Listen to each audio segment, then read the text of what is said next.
everyone, it's Nisha. Happy Monday. So today I don't have anything to show you.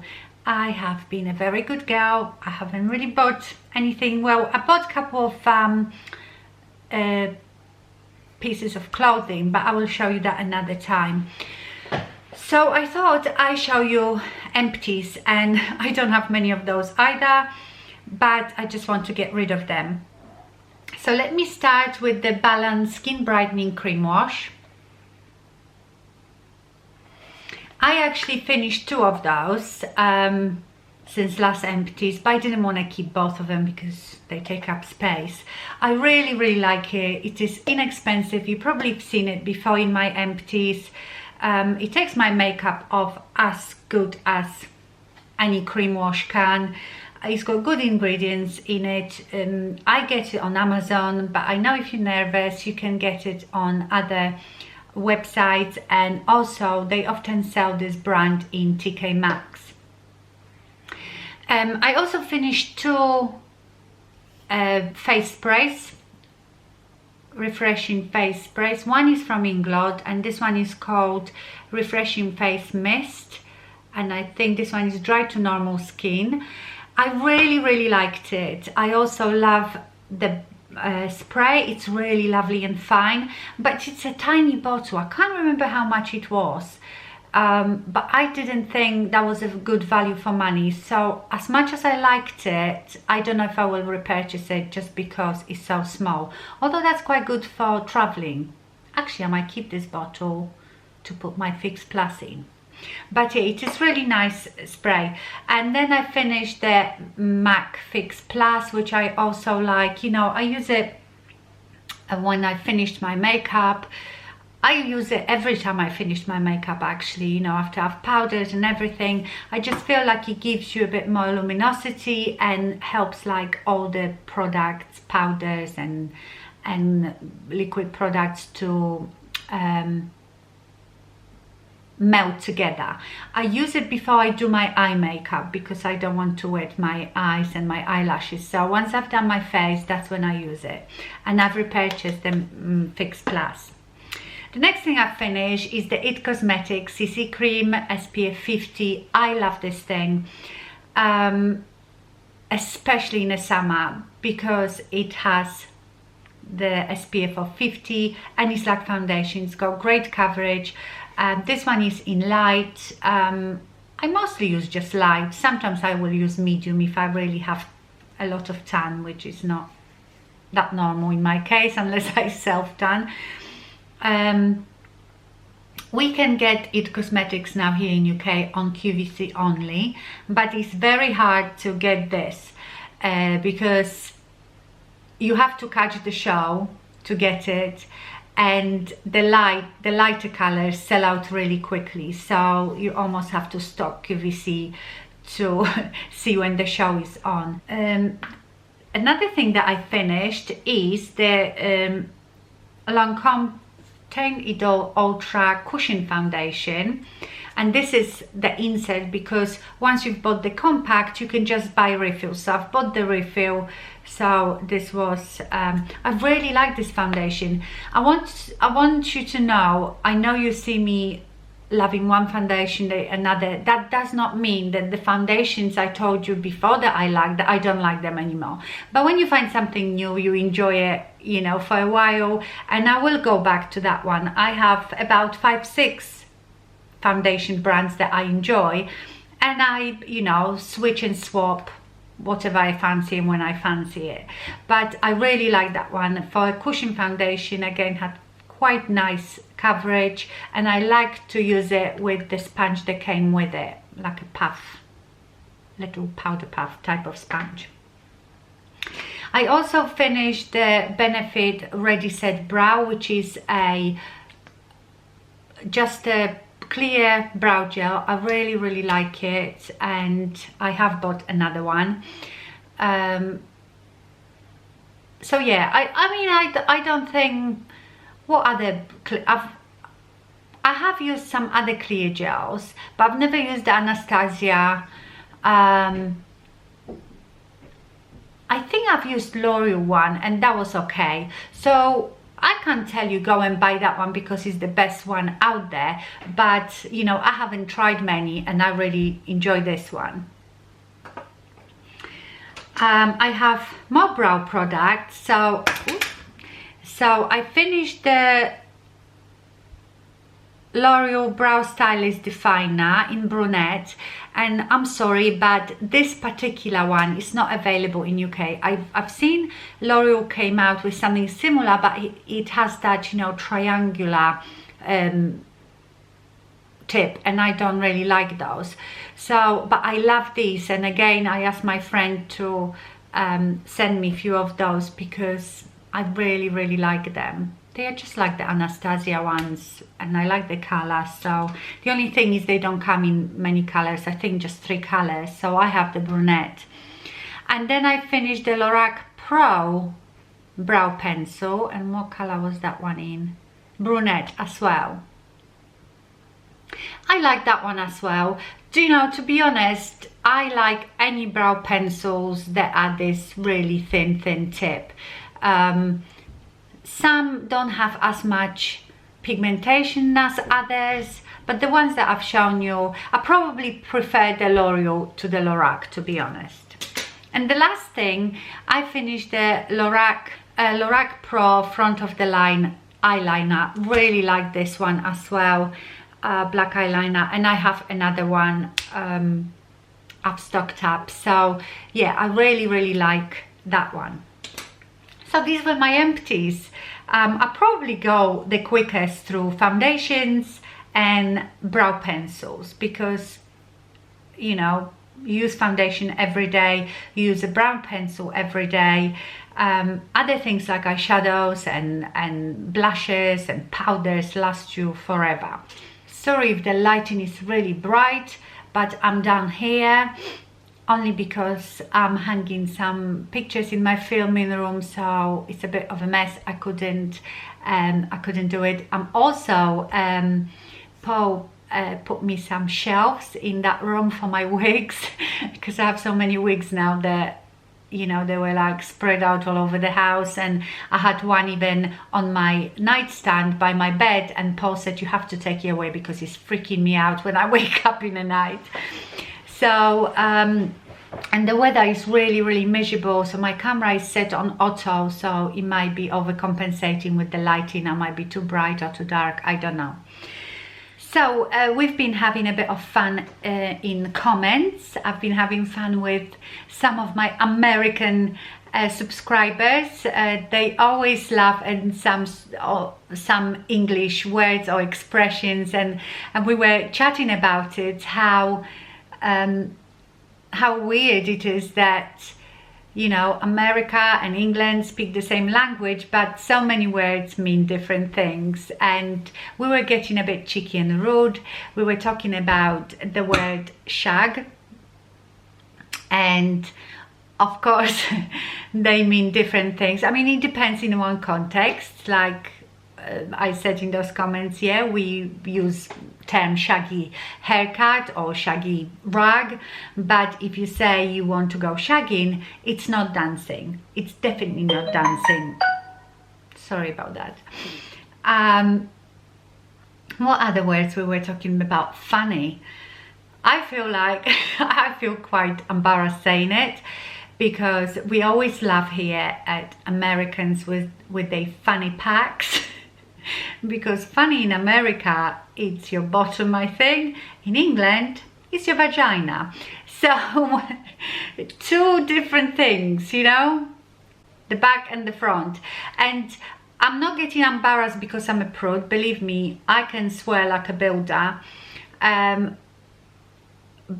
I don't swear with people that I don't know. I do it in private with my friends, and I don't know, I always try to explain to people I actually really like English swear words, especially the F word, because if you can imagine, I'm obviously not English. I was brought up in Poland, and I always say to people, imagine if I taught you Polish swear words, and you know they are swear words, but you have not been brought up with that, therefore they don't really mean anything to you. They just have different sound and sound nice to you. So that's how I feel about English swear words. Of course, I know it's not something that you should be throwing around on a daily basis to anybody you meet, but I do like to have a good swear, especially when you hurt yourself, you kick your toe or something. Nothing lessens your pain more than a good swear word. So I'm not cringing because I am a prude and I never use those words. It's just really weird saying it to all of you, if you know what I mean. Yeah, so there is a lot of words that they mean different things to us. You know, like we all have different slang words. It was like with the twinkle. Yes, we say twinkle star, whatever, but a lot of people use that word for little girls' private parts, you know. I never did, but I know some of my friends that have daughters would use that word. So I suppose we all have in different countries, different English-speaking countries, different slang words for different things. The same with jumpers. Anytime I say I bought this jumper, people are like, what's jumper? What's jumper? And jumper is sweater, and we call it sweater as well, but it's not. Sweater is not as widely used word as jumper. I don't know why they call jumpers. We don't jump in them, so I don't know. But yeah, these are jumpers. Another thing that I always laugh at is when you call trousers pants. In England, pants are men's underwear. So if I said to my husband, just wear your pants, he would go out in his underwear. I don't think you wear knickers, so that's ladies' underwear, and knickers can be Brazilian, can be G-strings, you know, bikinis, but they are knickers, and I think you call them in US panties. So think about it. If pants are man's trousers, or not just man's trousers, any trousers, panties should be little trousers, not your underwear. So think about that. What other things? Backyard. We don't call anything backyard. Our outdoor space at the back of the house is always called a garden. Doesn't matter if it's small, big, it's always called a garden. So no, we don't use backyard at all. I will use it sometimes because I watch so many American YouTubers that I sort of get familiar with those words. And then there are words that we pronounce differently, like for example, leisure. You call it leisure in US, and I don't know, that sounds really odd to me, leisure, like a lesion on your skin. We call it leisure. What other things? Route. I'm gonna take this route, you say route. What other things? Oh, you know, tomato, tomato, potato, potato, all that sort of thing. So yeah, I know that whenever I do a video, not enough that we call things differently, I've got an accent as well. So I suppose it all sounds very funny. Also, someone was laughing when I said one day I was gobsmacked. I thought that was quite universal term. Yeah, but gobsmacked basically means surprised, and yeah, surprised. I was gobsmacked. Oh yeah, when you shop online, when you put your stuff in a basket, you call it cart, and I suppose when you go to the supermarket, the baskets that you push along, you call them carts. We call them trolleys. But I've noticed that even UK websites now use the term cart, not a trolley or a basket. They use basket or a cart. Mobile phone, you call it mobile. Yeah, mobile phone. presentation, you call it presentation, although I don't know, I've heard Americans from different parts of America saying presentation or presentation. It's funny, we talk about it with my husband because my husband works for an American company. So yeah, he sometimes says, oh, they say it like this or say it like that. Yeah, I think it's cute. I think it's fun. I mean, it would be boring if we didn't say everything the same, wouldn't it? So I don't know, maybe put in comments, you know, words that you don't get in English, or words that you can think of that we say differently. I know we call certain things differently, like pavement and sidewalk. We call it pavement and you call it sidewalk. Motorway, highway. There is lots of things, but I don't think they are that different that we don't know what we mean, apart from jumper. I suppose I understand your confusion, because when I think about it, yeah, jumper, you don't jump in it. So I am wearing today my Raquel Welch Editor's Peak in shaded biscuit. Love it. I think this wig looks the most natural out of all the wigs I've got. And the second one, I would say it would be United by Ellen Villa. And then the third one would be Elizabeth by Jean Renault. But the Elizabeth, I tell you what, do you know what? Actually, let me know if you would like me to do a video like a Wigs 101, what I've learned so far. I'm not an expert in it, but I can tell you what I've learned in this short space of time that I've been playing with wigs. You often ask me to show you how to put a wig on, what to do with your hair. I don't really want to show you how to put the wig on because my peanut head looks awful with the, you know, stocking type of cap. But also I will, when I do that video, I will leave you a few wig websites that actually have a business and sell wigs, and they have so much advice, you know, how to treat your wigs, little tips and tricks on washing, on styling, because I don't want to sit here and give you all this advice because I'm not an expert. I don't know everything. The same with putting wig on. Some of you ask me, I've got really long hair, what do I do with it? I don't know, because my hair is really short and really easy to stick under the cap. I think I've seen people with long hair, they make braids and sort of swirl them round and clip them really close to their head and then put the cap on, the stocking cap.